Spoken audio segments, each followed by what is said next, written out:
बिहार की राजधानी पटना के लोगों पर महंगाई की मार एक बार फिर पड़ सकती है। यहाँ ऑटो रिक्शा और बस किराए में 30% तक की बढ़ोतरी की जा सकती है, जिससे पब्लिक ट्रांसपोर्ट का इस्तेमाल करने वालों को एक तगड़ा झटका लगेगा। दरअसल पेट्रोल, सीएनजी और डीजल की बढ़ती कीमतों के बीच अब ऑटो रिक्शा और बस किराए में 30% तक की बढ़ोतरी मुमकिन है।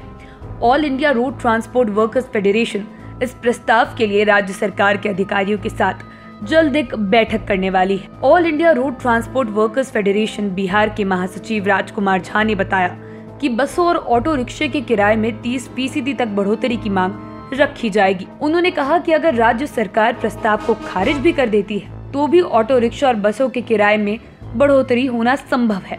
इसकी वजह है पिछले कुछ दिनों में पेट्रोल और डीजल की कीमतों में भारी उछाल, जिसके बाद हमारे लिए वाहन चलाना असंभव हो चुका है। अगर ऑटो रिक्शा और बसों के किराए में वास्तव में 30% की वृद्धि की जाती है तो एक यात्री को गांधी मैदान से रेलवे स्टेशन तक जाने के लिए 13 रुपए और पटना के गांधी मैदान से दानापुर जाने के लिए 39 रुपए का भुगतान करना होगा।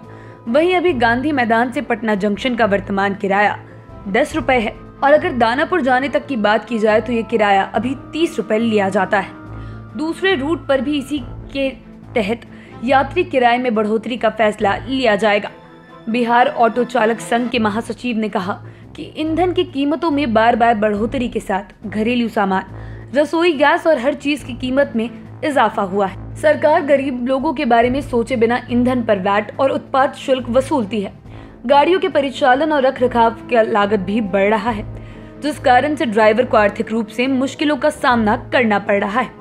उन्होंने कहा कि अगर परिवहन आयुक्त अगले 10 दिनों में जवाब नहीं देगा तो हम दोबारा प्रस्ताव भेजेंगे। अगर तब भी कोई जवाब नहीं आया तो हम खुद ही किराए बढ़ाने के लिए मजबूर हो जाएंगे। ये सही है कि हाल के दिनों में पेट्रोल डीजल के दामों में लगातार बढ़ोतरी की जा रही है। इसके साथ ही सीएनजी के दामों में भी इजाफा हुआ है। ऐसे में ऑटो चालकों के पास किराया बढ़ाने के अलावा अन्य कोई विकल्प नहीं। लेकिन इस बात से भी कोई इनकार नहीं कर सकता कि महंगाई चरम पर पहुंच चुकी है, जिससे आम लोगों की कमर टूट रही है।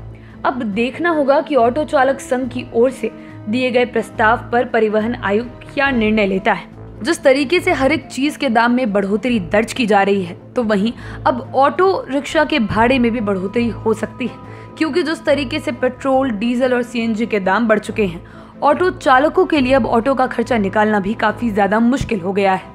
और इतना ही नहीं, घरेलू चीजों के दाम में भी अब लगातार बढ़ोतरी दर्ज की जा रही है और ऐसे में ऑटो चलाकर अपना घर चलाना एक मुश्किल का काम साबित हो रहा है।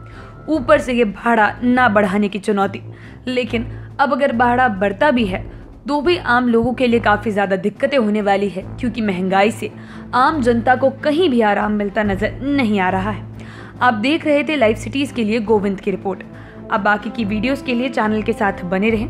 अगर इस वीडियो को फेसबुक पर देख रहे हैं तो पेज को लाइक करें, यूट्यूब पर देख रहे हैं तो चैनल को सब्सक्राइब करें। लाइव सिटीज के साथ आप ट्विटर पर भी जुड़ सकते हैं। धन्यवाद।